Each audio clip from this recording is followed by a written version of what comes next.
పాలు. నేను దైవశక్తిని చల్లబరుస్తాను. శివునిలోని ఆ విశ్వ అగ్నిని శాంతింపచేస్తాను. లింగంపై ప్రవహించినప్పుడు పవిత్రత, సమర్పణ, శాంతిని తీసుకువస్తాను. నిశ్శబ్దంలో కరిగే నురుగుల అహంకారాన్ని కడిగేస్తాను. తేనె. నేను పరమేశ్వరునికి మాధుర్యాన్ని అందిస్తాను. నా బంగారు ప్రవాహం ద్వేషం లేని భక్తిని సూచిస్తుంది. నేను తాకిన చోట కఠినత్వం కరిగిపోతుంది. అత్యంత ఉగ్రుడైన దేవుడికి నా ద్వారా కరుణ రుచి తెలుస్తుంది.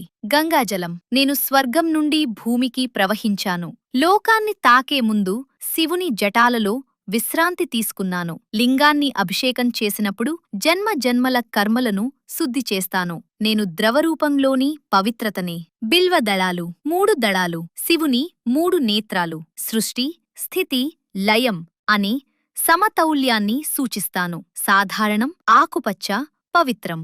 నిశ్శబ్దంలోనే విశ్వార్థాన్ని మోసుకొస్తాను. పెరుగు. నేను దైవ ఉగ్రతను శాంతింపచేస్తాను. నా చల్లని స్పర్శ విశ్వతాపాన్ని సమతుల్యం చేస్తుంది. నేను పోషణను, స్థిరత్వాన్ని సూచిస్తాను.